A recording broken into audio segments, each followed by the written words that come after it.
Salut à tous, bienvenue dans Medial Mag, l'interview. C'est votre nouveau rendez-vous tous les vendredis sur puremedia.com. Notre premier invité, il était présent matin, midi et soir à la télévision. Il a fait trembler TF1 tout l'été.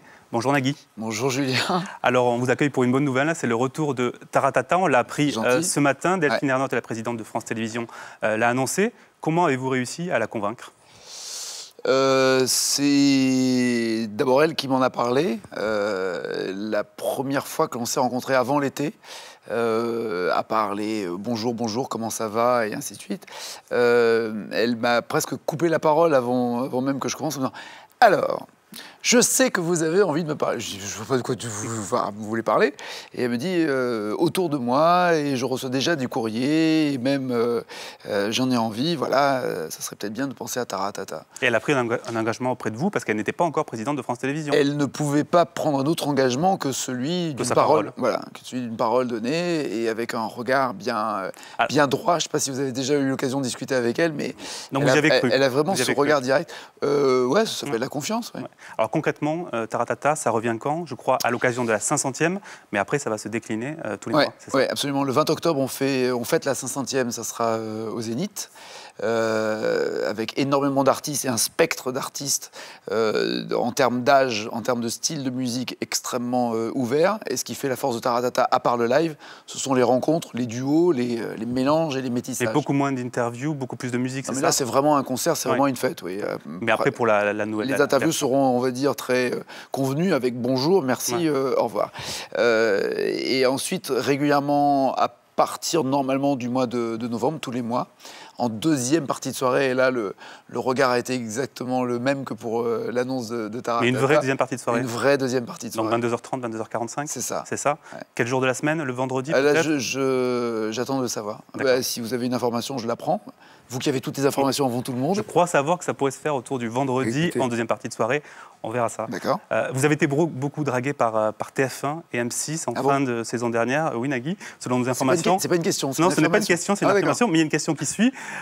Pourquoi vous n'y êtes pas allé finalement ? Est-ce que France Télévisions vous garantissait plus d'émissions ? Donc la deuxième question part du principe que la première n'est pas une question. Selon mes informations, vous avez été approché par TF1 M6. Vous les avez rencontrés ou pas ? Donnez-moi une réponse selon vos informations à la deuxième question. Est-ce que vous avez rencontré TF1 M6 ? Non, mais TF1 et M6, d'abord, ce sont des êtres humains. Ouais. Je les rencontre régulièrement parce que je suis producteur et que je leur propose des programmes.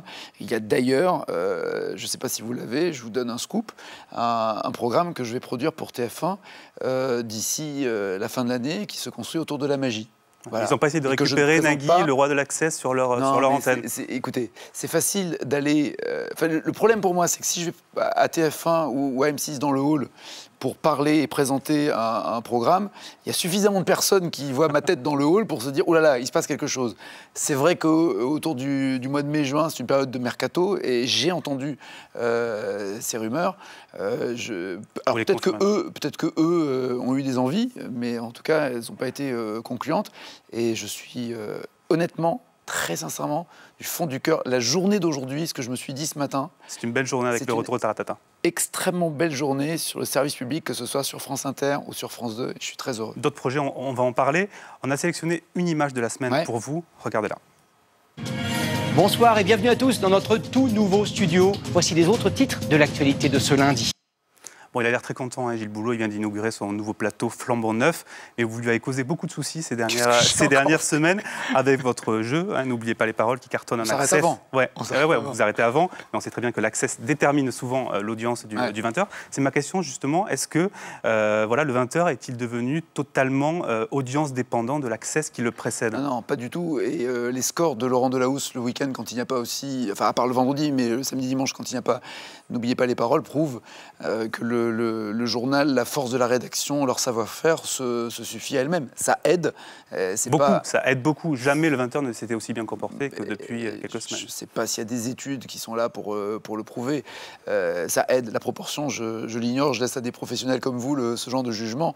Mais il est vrai que la manière dont l'access de France 2 se porte, et je me demande si historiquement, là aussi, c'est à vous que je pose la question, est-ce que France 2 a déjà été devant TF1 et en individu et en ménagère en même temps. Non, c'est la première fois que sur un jeu, sur un divertissement. Sur un jeu, c'est la première fois. Je sais pas, mais profitons-en, carpe diem, voilà. Alors, vous avez de nouveaux projets avec France 2, dont un nouveau format qui s'appelle Pop Show. Ouais. Alors, j'ai lu le communiqué de presse. Ça Déjà m'a semblé être une espèce de mélange entre N'oubliez pas les paroles et Tout le monde veut prendre sa place. Est-ce que c'est un peu ça ou ça va être différent? C'est un jeu de 2 équipes de 5 personnalités avec des chanteurs, des comédiens, des humoristes. L'idée est de gagner de l'argent pour une association caritative parce que le moteur d'un jeu, c'est de gagner. Gagner quelque chose quand on est une personnalité, ça ne se fait pas. Donc ça ira à handicap international. Tous les jeux sont construits autour de la musique. Ça peut être en chantant, ça peut être des questions de culture générale, et ça peut être des blind tests, ça peut être des mimes, ça peut être des Pictionary, ça peut être tout et n'importe quoi, mais toujours autour de la musique, avec le groupe de N'oubliez pas les paroles, oui, qui ne seront pas habillés comme à N'oubliez pas les paroles, non, mais qui sont très bons pour être réactifs et faire du live improvisé. C'est du gros divertissement de Prime, c'est un divertissement de Prime pendant 2 heures. Et combien de numéros ont été commandés par France 2? Un pour l'instant, on voit si ça fonctionne. Un, et puis si ça marche plus, c'est affinité. D'accord, alors on termine avec l'interview J'y crois pas sur les nouveautés de rentrée. Vous êtes producteur, donc vous avez forcément votre avis. Maïtena Beraben qui commence dès lundi au Grand Journal, est-ce que c'est une bonne idée?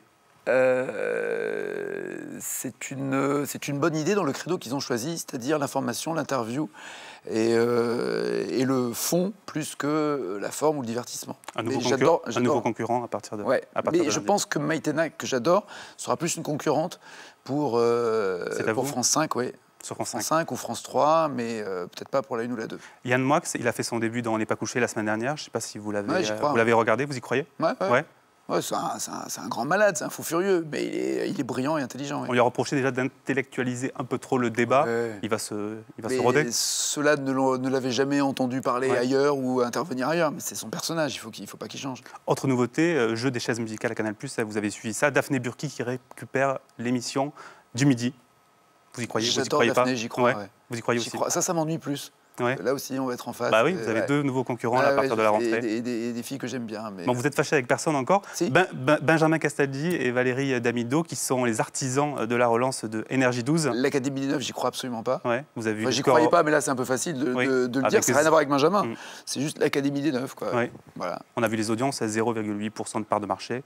Donc votre jugement correspond aux audiences. Oui, mais il l'aurait... Enfin bon... Je l'aurais peut-être un peu pondéré pour faire le mec smart, mais en tout cas, c'est pas étonnant. Valérie, je sais pas ce qu'elle va faire. Une émission de déco. Mais elle dégage une émission scientifique aussi. Beaucoup de sympathie, d'empathie. Elle a une gouaille incroyable et elle a une capacité à rebondir à tout ce qui lui arrive. Non, ça ne fait pas partie des gens sur lesquels j'ai des doutes à la télévision. D'accord. Dernière question un petit peu éco, Nagui. Votre société de production, qui s'appelle AirProd, appartient à un groupe dont Vivendi, propriétaire de Canal, vient de prendre des parts. Est-ce que demain, si cette participation augmente, ça ne va pas être compliqué de produire des émissions pour France Télévisions alors que votre producteur appartient à Canal+? Alors ça, c'est pas à moi qu'il faut poser la question. C'est un peu plus compliqué que ça. Il y a Zodiac et Banijé qui ont fusionné, et qui représentent maintenant le 3e groupe média au monde avec 1 milliard de chiffre d'affaires. Et potentiellement, je ne crois pas que ce soit non plus totalement fait, Vivendi prendrait des parts dans cette fusion. Moi, je trouve que c'est une très bonne nouvelle pour le groupe au niveau mondial. Je ne crois pas que ce soit un inconvénient au niveau national, parce que la réalité du terrain finira toujours par parler. Ce n'est pas les actionnaires qui font qu'une émission se retrouve à l'antenne ou pas. Merci Nagui d'avoir été notre premier invité de cette interview. Merci, comme on dit à la télé, merde pour les suivantes, et d'habitude vous ne répondez pas évidemment. Alors on va se quitter chaque semaine avec un petit jeu. Voilà, vous entendez un générique derrière moi, c'est un générique d'une vieille émission de télévision. Il faut la retrouver. Si vous avez la réponse, il faut réagir. Je gagne quoi? Vous gagnez rien. Il faut réagir sur puremedia.com et sur le hashtag MediaLeMag. Rendez-vous dimanche à 12h35 pour la version XXL de Media le Mag avec Thomas Hugues, premier invité. C'est vachement bien, Voilà, Julien. c'est vachement bien. Nicolas Domenac et Éric Zemmour seront les premiers invités. Quant à nous, on se retrouve la semaine prochaine.